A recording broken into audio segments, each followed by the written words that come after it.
You're listening to Wanderlust Diaries, the ultimate travel podcast for solo female travellers 40 and beyond who are ready to explore the world. Join me, Terry Reynolds, where we talk all things travel and why it's so important and what's stopping you from getting out there and exploring the world. We'll discuss the steps you can take now to fix it, empowering you to ignite your curiosity and set your heart free so that you have the confidence to travel wherever you want, whenever you want. Offering insights, tips, hacks, and remarkable women's stories along the way. So come on, grab your passport, pack your sense of adventure, and get ready to be inspired. Whether you're a first-time solo traveller or a seasoned globetrotter, Wanderlust Diaries is your community of like-minded souls, uplifting and supporting women over 40 who dare to explore.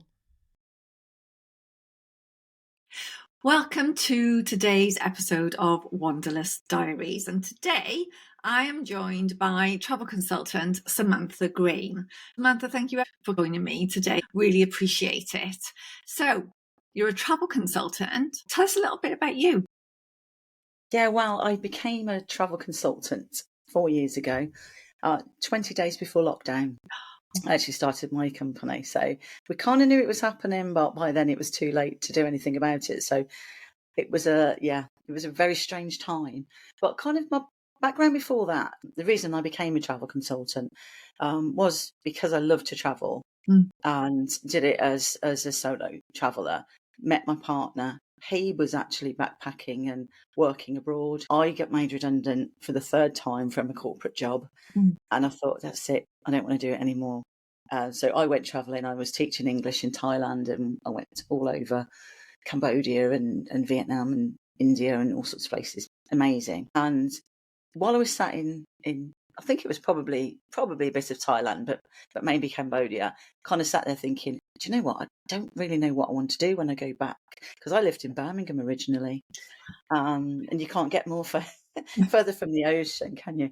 And I thought, do I want to go back to Birmingham? Do I really want to be, kind of getting back into that sort of lifestyle? And I realised it was no. So it was kind of look at the map, right, where's got the most coastline then? And that's how we ended up in Cornwall. Wow. But wanted to still travel. So I thought, well, the best way is to get a flexible business that I can take with me. And that was the decider. So yeah, I decided to become a travel consultant. You can just do online. All I need is an internet connection. Yeah. And you can do it on your phone, but a laptop's easier, I find. But yeah, and it doesn't matter where I go. Oh, God, great. Fantastic. Oh, there's a lot to unpack there, so I'm really excited about this. So, how old were you then when you went off solo travelling? How old were you then? From the age of 17, really. Oh, were you? And to be fair, I didn't really go anywhere that I would class as. My friends used to say to me, "Oh, you're so brave." I'm going to Spain. I didn't feel brave going to Spain, but I suppose it's everyone's different, aren't they? And I've always been the sort of person that would love to go, even just school trips. It's just going away and something really exciting and discovering new places. So I suppose it's always been there. It's always been. Maybe it's my dad was in the Navy. Maybe I've got his little explorer gene or something. But, yes, it sounds like it, doesn't it? Yeah. Yes. But yeah, mostly Europe. It was mostly Europe that I travelled to, and now I'm probably a bit more adventurous since I met my partner. Yeah, and we travelled east. I think I would now be. Obviously, I don't go solo travelling now, but I do specialise in solo travel for women as part of my business. Fantastic. And that's what I want to get into, because my podcast is all about that. It's about helping those people, especially I think from a certain age as well, because like I was 39, 40 when I went, and I used to give myself a talking to and say, who do you think you are? How old are you? For God's sake, you ain't no 20-year-old going off traveling the world for a year.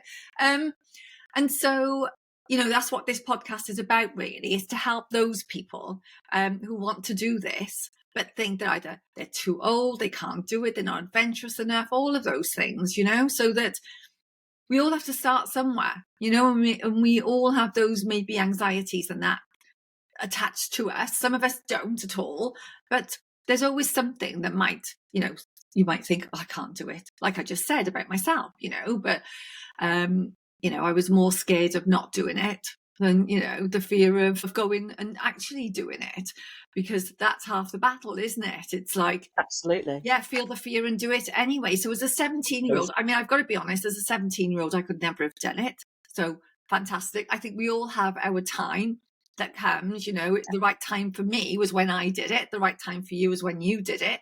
Can you remember then? Let's just go back a second to that age.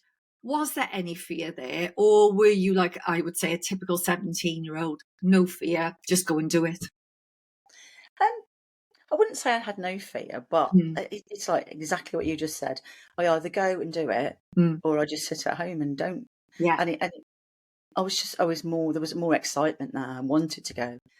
Like I said, it was only going to France or Spain or places like You that. But say only those, it didn't feel very adventurous. Well, it yeah, kind of did, but it didn't feel like I was going to Australia or anywhere, yeah, out of what I would call my comfort zone. Because yeah, at the time then, I had a little bit of knowledge of French, a little bit of knowledge of Spanish, so I never felt, and I could kind of have a look and read things, yeah, and kind of make out what it was. A bit better now, a little bit more experience of that now. But when I went to India and Thailand, places like that, yeah.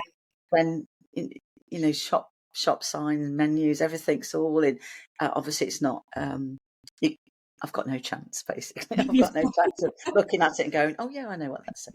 Even when people tell you what it says, it's a whole different. Oh, I mean, it's a massive. Thing, isn't it? It's just, not just about the language; it's the culture, isn't it? Everything is so totally different to what we're used to, doing. And you said just now, it wasn't that much of an adventure going to France or Spain. Some people, won't even go to the next village on their own and have a coffee. Yeah. So when you look at it in that perspective, it is, it's really adventurous. People called me brave as well when I did that, but I didn't feel brave. I just felt it was something I had to do, and get out there and do it. So, all right then. So we started off in Spain and France, doing parts of Europe. How long did that last before you decided to actually go off and venture further? Well, I think by then I was more going with friends and, dare I say, boyfriends, as you do when you're kind of in your 20s and stuff. So, although it wasn't solo travel, I did feel like I wanted to explore. So that was kind of more going over to maybe like America and places like Yeah. that. But it wasn't until I was maybe in my 40s that I actually ventured east. Yes. And India, really went to India for the first time out of Europe. And like everyone was saying, it's one of those kind of Marmite places. You'll either love it Yeah. or you won't. Yeah. I won't say hate because, but it depends what kind of travelling you like to do. And Yeah. it really opened my eyes. But I absolutely loved it. And obviously there was lots of things that happened, and Yeah. some were now funny when you look back on them, and some you think, oh, that was a bit scary. But I think that helps. It makes you into a Yes. better traveller, doesn't it? Because I think you become a bit more savvy. And that's what it's nice for me to be able to help people, because Mhm. I can kind of say, right, I know exactly what not to do as well as what's good to do as well, so I can give lots of tips. But Yeah, and that's so the amazing India thing was, about that, isn't it? When you go to, especially when you go to a non-English speaking country, things happen, don't they? yeah, And you can plan unto the nth degree, but it doesn't always go perfectly. And sometimes things happen where you have to change and switch and, do something different. So the first time that happened to you, if you remember it, how did you cope with that? I wouldn't say. Well, I think you just do, don't you? Mm, It's because it's not as easy either to get from one place to another in a lot of countries. mm, Um, it's and I think we think, well, we'll just go to the next. I mean, going to mm, the next county in this country, mm, you get on a train or you get on a bus or whatever, mm, and it's a lot easier there. And it's like in Thailand, for example, mm. a journey to the next region can take 14 hours on a bus. Yeah.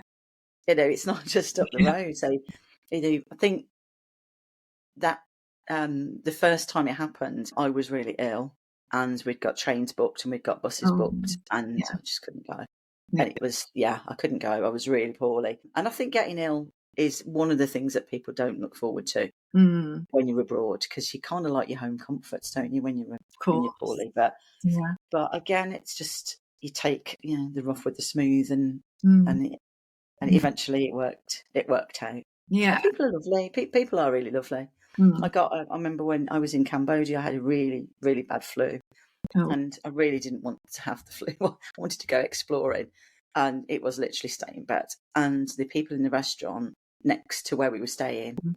where we used to have breakfast, they came down with essential oils, eucalyptus and menthol crystals, and gave me a big bowl of steaming water, and then bought soup and everything, and they were so lovely. So you do get looked after. I think sometimes people take you under their wing, Yeah. and even though I wasn't on my own that time, but certainly I've had a lot of people. Even it's just you just go to a cafe and just for a coffee, or you go for a meal. People see you on their own, they're more Mm. likely to say, "Come and join us," or Yes. um, "Do you mind if I sit here?" And then you can find yourself chatting to people.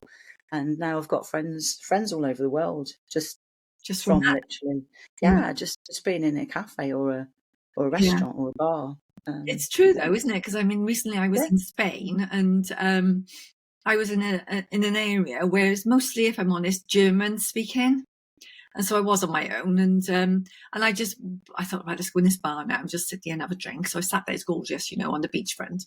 And I sat there, and behind me then I heard some English voices. Well, I turned around and said, "Oh," and he said, "Come and join us." It was a couple, from yeah, Newcastle, I think.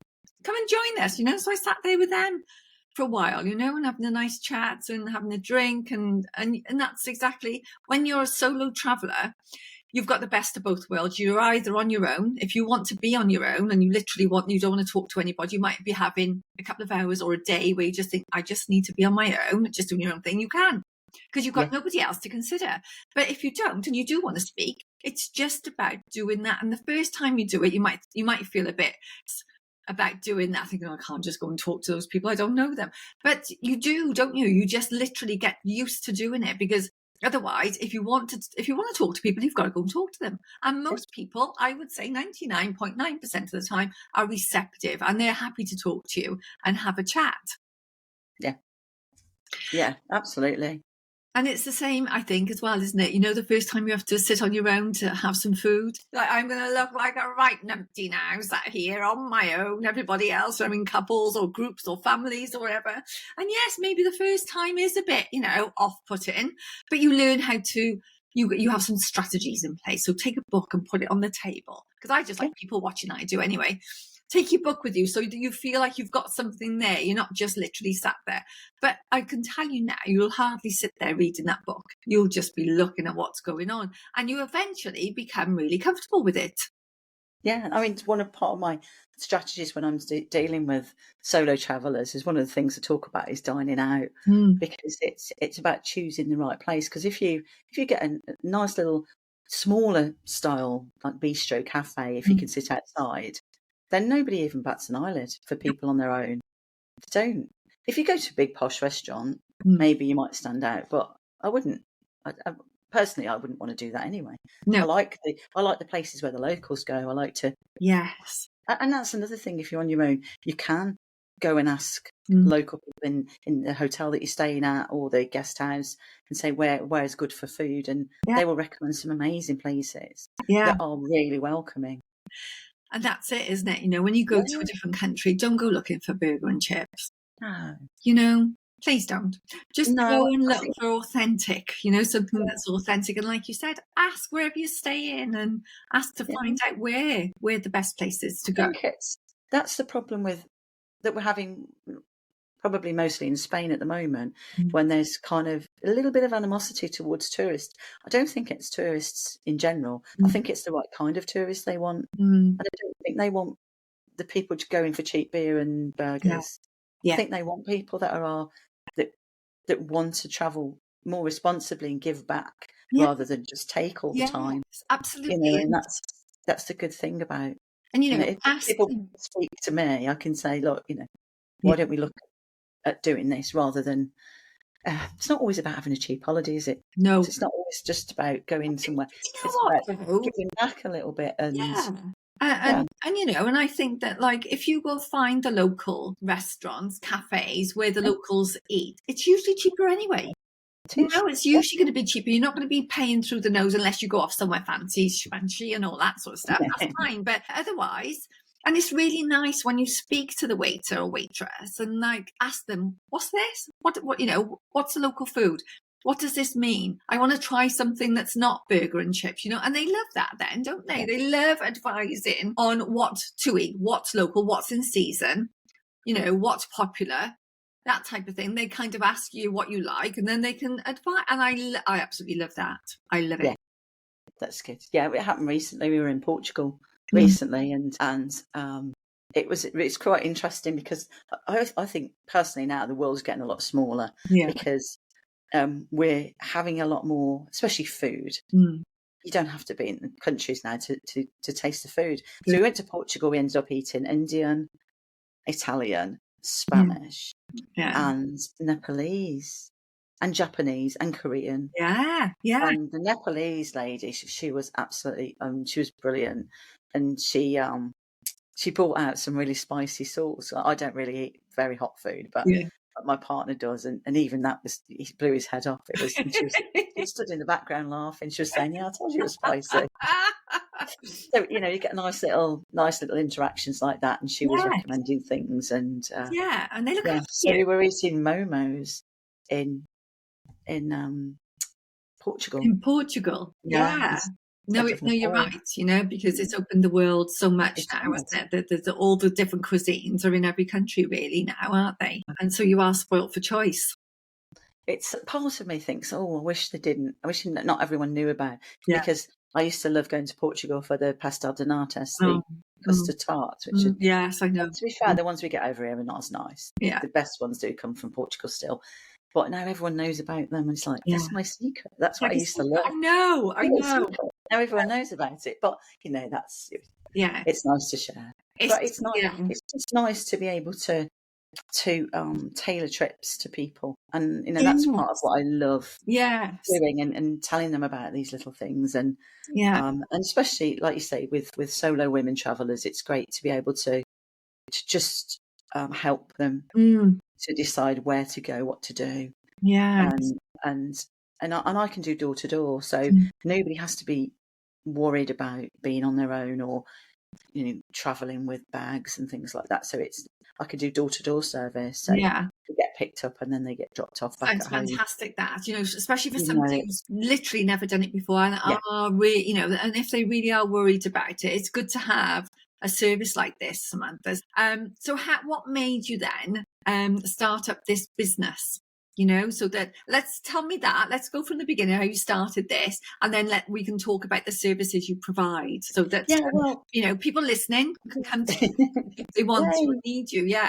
Absolutely. I as I said, it was kind of sat in Thailand and Cambodia thinking, what am I going to do when I get back up? I don't have a job. I really want to travel, and it kind of just fell into place, and contacted the company called Not Just Travel. And what I liked about them is, because as the name suggests, it's not just about the travel, it's about putting that experience together for people and really tailoring it to suit, because anybody can pick a package up online, off the shelf. But what I love is kind of taking the elements of that and then really shaping them into people. So that kind of made sense to me to become a travel consultant, because as I said earlier, I can do it anywhere, so I can still travel, and that in itself helps people, because if I'm talking to someone about Portugal and I'm in Portugal,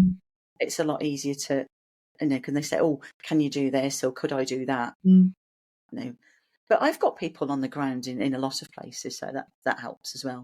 So that's really all came from. It's literally because it's a portable business, and I can just be anywhere. So obviously I could be sat in Thailand now talking to you. Probably Absolutely, be yes. a bit darker there I know. because they're about 7 hours in Yeah, front. So, this is it. The yeah, world has opened up, and we yeah, talk about it has. COVID and all of that, but the benefits of COVID was we all had to be online, Yeah. and all of a sudden it was Zoom calls or Zoom. Teams meetings or whatever it is. I mean, look at us now. If I was starting a podcast, say, quite a few years ago, it would more or less have to be in person. So that we would have to meet together, and it opened the world, didn't it? So COVID did. Yeah. There was a benefit of it, opening up the world. So There therefore, was, yeah. you can have clients literally all around the world. And so, what would when someone comes to you and they want a tailor-made experience, if you like, do you have a chat with them to find out what their goals are, what it is they actually want to get from travel, all that type of thing? Absolutely, yeah. Mm. I book what I call a discovery call. Yeah. So that's all about asking the questions and finding out what people really love and what they don't like, because that's as important as well. Making sure that we don't put anything in there that people don't want to do. So and that can be on the telephone.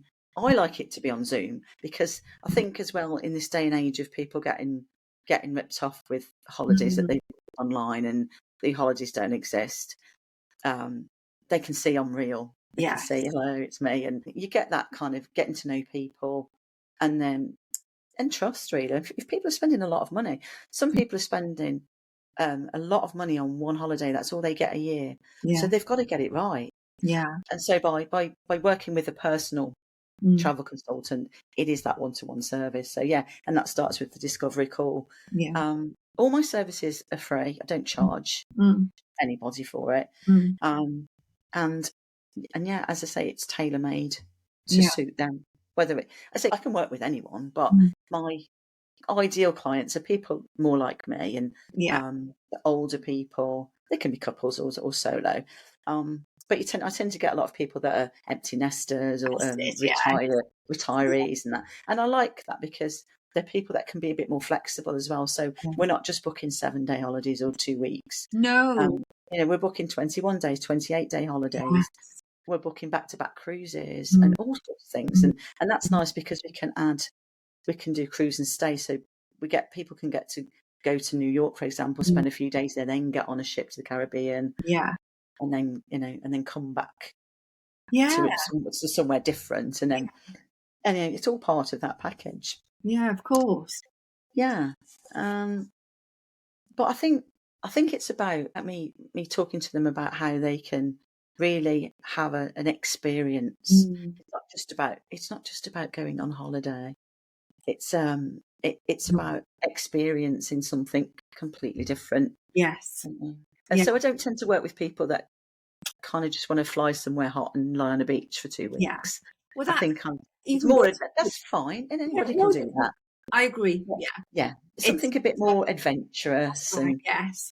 And I mentioned about giving travel that gives back, and it's kind of like more responsible travel as well. So I tend to look for things where people can really help local communities. So if I am organising trips to India, then it's finding people that have little tour companies, and we can book with them, and that the whole of the trip then benefits the community. Because there's people that actually work in these little tour companies that are all based in the same village. It's like a little travel ecosystem, isn't it? It is, it is absolutely giving back. I agree with you on that. I absolutely agree. And it can be 100% of the money that you pay for that tour goes to the people that are actually in the village. So there's no pay. We don't give money to big corporations. It's all local people and local experiences and things like that. So that's nice as well. And I love that because when that happens, you get to know the locality better, the community better. You get to know the people within that community, and you realise how friendly everybody is in that little community. So I think that's that's a brilliant way to do it. And I just love the thing about paying back, paying it forward, all that kind of thing. And whoever you're helping would be absolutely over the moon with that as well.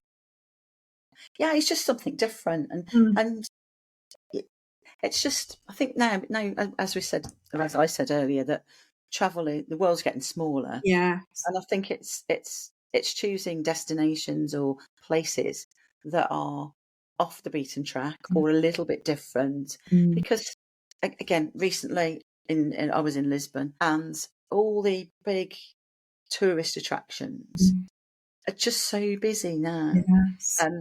And you find yourself taking a lot of photographs of things, cathedrals and all sorts of things. But what do you do with them then? Yeah. When you get home, you Yeah. might put them on Facebook for your friends to see. Yeah. But apart from that, you don't really do a lot with them. And I think it's great to go to these places and take some snaps. But what happens in here is more. Yes. It's more important. It's things that you'll remember. I like to think back to when I used to go away with my grandma when I was younger, and I remember more of that. Yes, we had cameras, but Yeah. you had a roll of film that you put That's on. it, When that ran yes, out, you had to go and buy a new one. And most of them turned out rubbish. And when you got them developed, didn't they? They were all fuzzy. Yeah, that's right. But and I don't really look back on those, but I don't have to, because I remember It's all up there. Yes. so much of it. And I think that's what I want to give to people. Yeah. Holidays and the trips that they can actually remember because of how how amazing they felt. they are. It's that thing, isn't it? It's how you make somebody feel, or how they feel, about something. That experience, you can have 1,000 photographs, doesn't matter. It's how you felt, and that's the memory that you will take away for that, and that's what you build on then, isn't it? For your next. Absolutely. Yeah, and it's just really nice to see how people they come back and tell you all about things that they saw and did, and they still talk about it like a year later. Yeah. So always, all so-and-so's just popped up on my Facebook from when I went on that trip. And then they start talking about the trip again and all the things like, oh, saw this amazing sunset, and you say they'll always remember those things. Yeah, okay, they might have photographs of them, but like you say, it's that feeling, isn't it, inside? But what you don't need is that photograph in front of you to remember that. That's just an aid memoir, if you like. So that you, like you said, it's all up there, so you can remember. You absolutely can remember it, and then you've got a snapshot to prove you were there. It's like, oh yes, I was there, definitely. And it's great to have. And it's the smells, isn't it? And the what you hear, the sounds, all of those, all the senses. Yeah.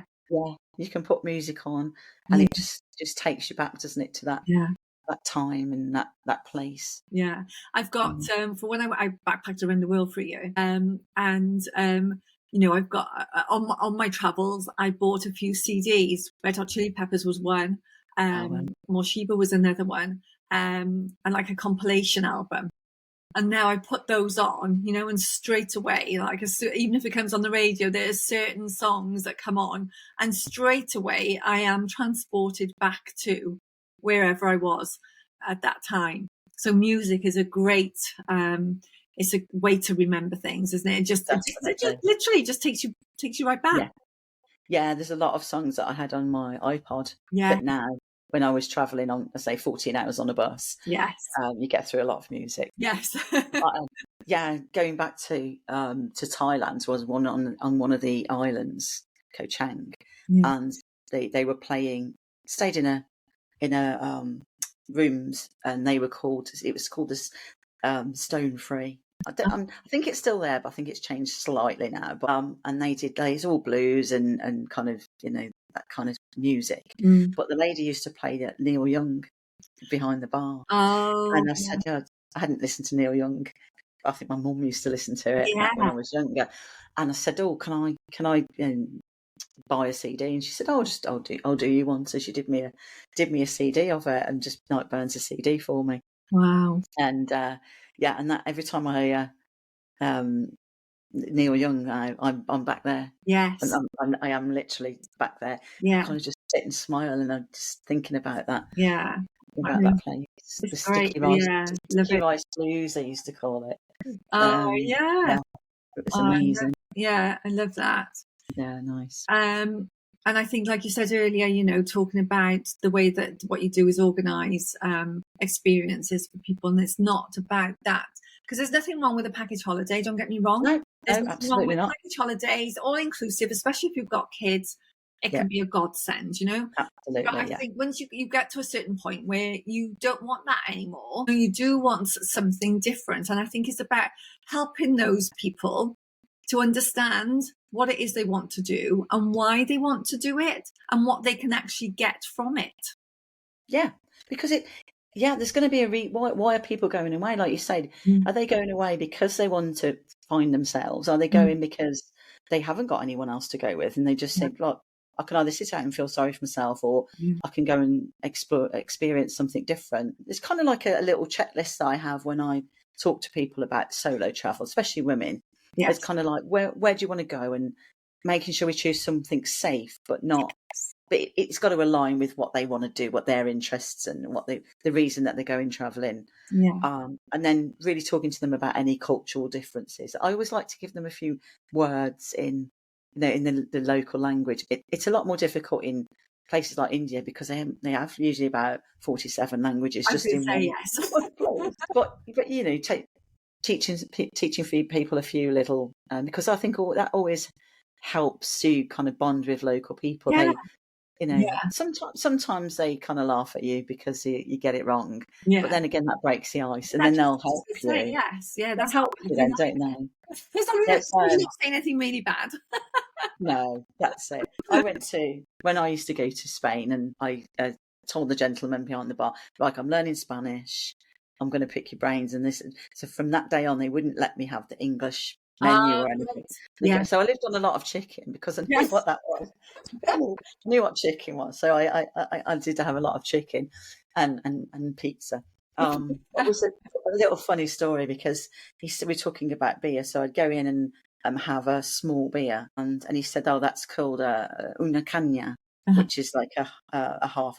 It's not quite half a pint, I think, but it's a small beer. Yes, just a bit. So, a bit smaller, isn't it? a bit smaller. Yeah. So I go in, una caña, por favor. And he's like, yeah, great. So, and he said, oh, it's also the same word for a fishing rod, apparently. Una caña. And so the next day I went in, can I have a fishing rod, please? And it just everybody just cracked up. So it was kind of like a little icebreaker. So I kept asking for a fishing rod. So silly, but again, I think it just separates you out from just people who, I don't want to say people are ignorant or anything, but you do get some people that they just want to be on holiday just for the sake of being on holiday, and then you've got the people that, like I say, they're intentional travel. I think I referred to it as where people want to be there as well. Transformation. Yeah, and they want to have that experience. You know, like you say, there's nothing wrong with not wanting that, but I think I always feel more comfortable, and I think that helps me. Yeah, I find that especially the older you get, once the kids have flown the nest, and you know, or you're divorced, you're single, you've separated, or whatever it is. I think when you get to this type of age, you're thinking more of it. You're not thinking, yes, okay, you might be, I would like 3 or 4 days. I did that back at the beginning of the year. 3 or 4 days, I went to Gran Canaria, just wanted to go on a beach somewhere, and that was it. You know, I didn't want to think, didn't want any transformational, intentional travel. That's all I wanted. Fine, yeah.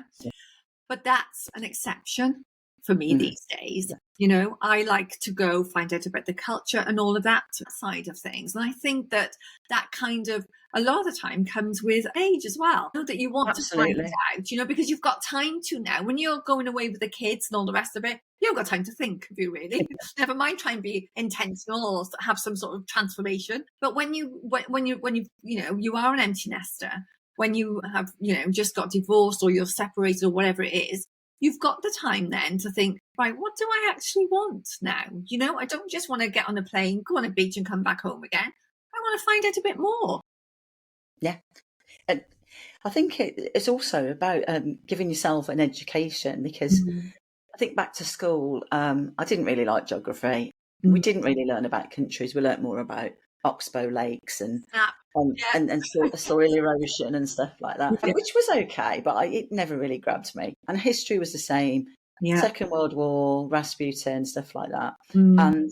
And I didn't really, no, it wasn't my thing. Yeah. But ever since I've kind of been traveling later, like in later years, that's all I want to know. I want to know about history. I want to know about places and where Yeah. they are. And bought myself a globe and constantly looking to find out where countries are and capitals and what they're all about. And I think a lot of people are the same. But my history and my interest in history has just shot up dramatically.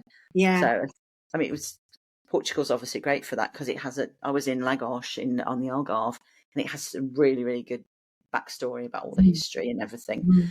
Some of it to do with the slavery and a lot of it to do with the kind of explorers, because obviously that's the last point of Europe before you reach America, isn't it? So it's kind of all that Vasco da Gama and everything like that. So it's been really interesting learning all about that.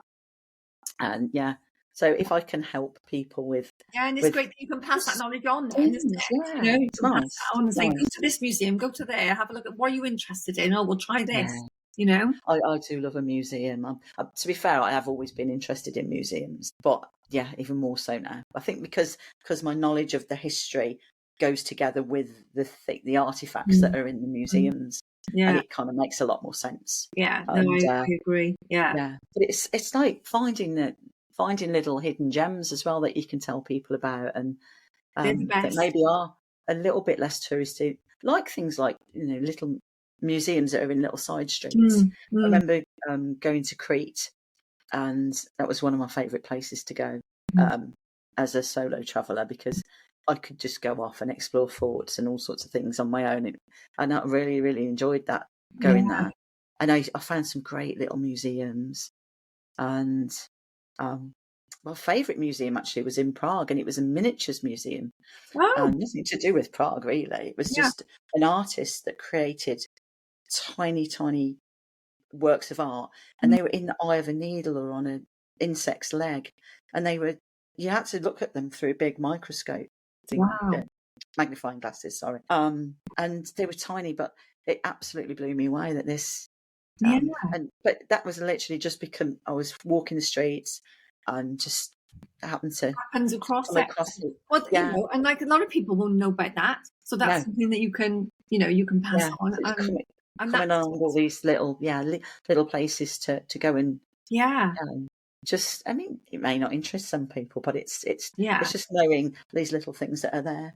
And I think we talked about making sure that people are safe, obviously, especially not just solo travellers, but I think obviously solo travellers, it's important to know that they've got everything that they need. So one of the things that I do talk to people about is making sure that they have things like, obviously, travel insurance is a must, and making sure that it covers everything that they want to do, but also giving advice on where they need to go to look at visas. I can't give advice on what visa they need, but I can point them in the right direction. And then any health like injections and things that they might need to speak to their doctor about.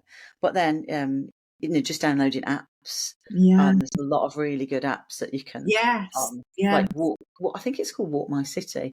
And there's apps and you can put down where you're going, and it actually has a commentary on there, so you can walk around even if you're on your own. You can find out about all these. It's great now with Google and everything. We didn't have that when I was young. And obviously thinking about phones as well, making sure people have got access to SIM cards and roaming and things, because the last thing you want to come back to is a £400 I know exactly phone bill. So you can get cheap handsets and cheap SIM cards are really good for Asia. You can use your smartphone over there, but it's about putting a SIM in there, or not even. How long you've gone for? Take it out with you sometimes, because when you're in Cambodia, then it's just not safe to take anything. So literally buy disposable cameras and cheap phones with a SIM. That's some great advice there, because I was going to say to you, what would be like your top 3 tips for solo travellers? So you've just kind of given it a couple there. And I think obviously they have they have me, which is good. Yes. They get my personal mobile number. Obviously, if there are any out of office emergency numbers for the actual companies that we use, Uh-huh. because if you think about it, if we're planning a tailor-made trip, it's not just one company.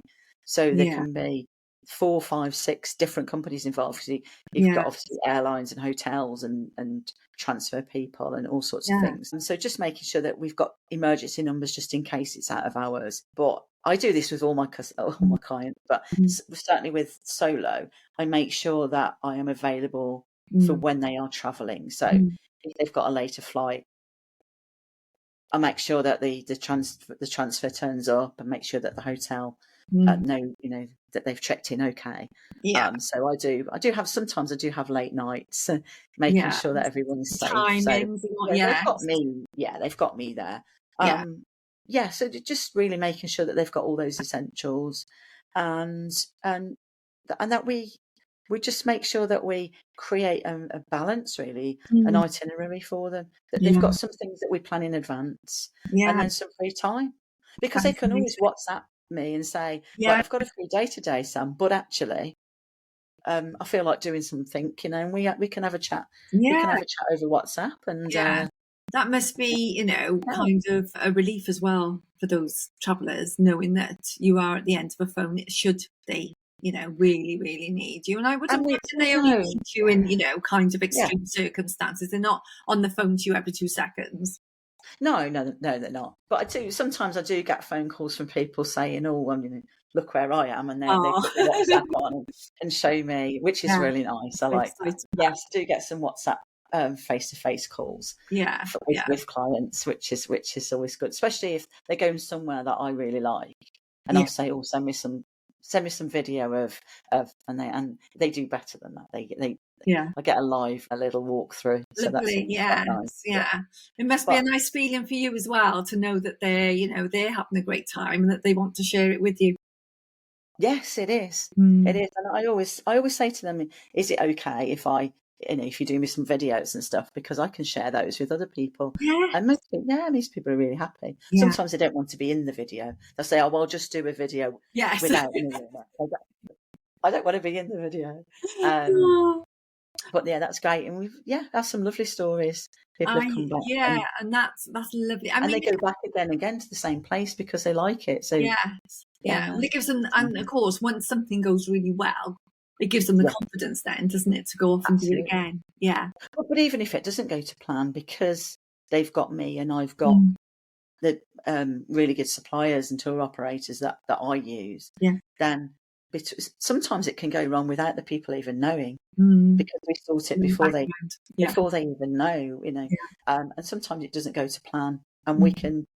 can sort it, Yeah. and sometimes people end up having a better experience because it goes wrong, because Yeah. like you say, once it's gone wrong and then we fixed it, Mm. they don't worry about it going wrong, because they go, No, well, they know it's if going it to goes be wrong, fine.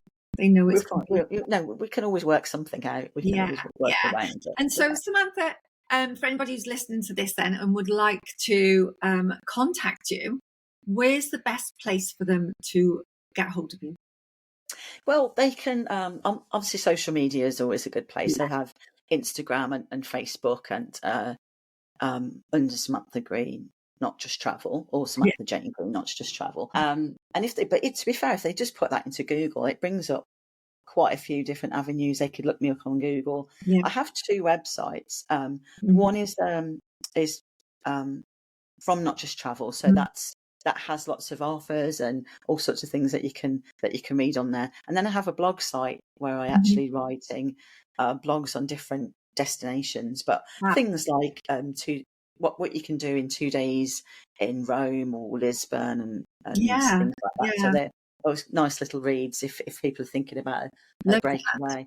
Yeah. Yeah, so they can get me on there. So that's just Samantha Green, Not Just Travel.co.uk. Okay. And, So what I'll do, Samantha, is I'll put all your links in the bio once this podcast is published. So all the show notes will have all your information should anybody I'm sure they will want to contact you to get some more information from you. So I'd just like to say thank you ever so much for joining me today. It's been absolutely brilliant. Lots and lots of information there.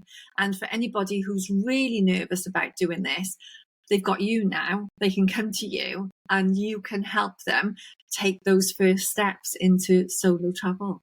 So Absolutely. And there's nothing to be scared about, because we can tailor it exactly. Absolutely. If they don't want to go, if they just wanted to pop to Jersey, for example, Yeah. then we can do that, and it might be just small steps at first. Yeah. Or they might say, do you know what, let's just go for it, and we'll just go around the world. Either small steps, because you don't have to, it doesn't have to be this 10-hour trip somewhere, flight somewhere, and you have to be gone for 3 months. It doesn't have to be that at all. It could just even have to fly. Not far. We can do cruises from the UK. We can do train travel if people want to be a bit more sustainable as well. Yes. You can travel on trains. Yes. We can do trains all over Europe. We can do trains in Asia and all over America. So that's another option. That's really interesting. No, that is a passion of mine. I love trains. I absolutely love trains. Yeah. And what's really, really cool in India is you can actually sit right by the door. They don't have doors. You can sit right on the step and watch the world go by, whiz by, and that is a real experience. World, really good. Yeah. Fantastic. Well, thank you ever so much for joining me today. It's been absolutely amazing. Lots of information in there. And as I said, we'll put all your information on within the show notes. So thank you so much. That's the end of today's episode of Wanderlust Diaries. Thank you so much for joining us today. See you on the next episode. And that concludes this episode of Wanderlust Diaries, celebrating the fearless spirit of solo female travellers who are 40 and beyond. I hope you found inspiration, valuable insights, and a renewed sense of wanderlust. Thank you to all our incredible listeners who have joined us on this exciting journey. Remember, age should never stop your quest for adventure, because the world is waiting for you to explore its wonders. And don't forget to join our community on social media to connect with fellow travellers, and subscribe and review us on your favourite podcast platform. All links are in the show notes. Keep dreaming, keep exploring, and stay fearless. Until next time, this is Terry Reynolds signing off from Wanderlust Diaries. Psst, don't keep me a secret. Please tell your friends and fellow travellers.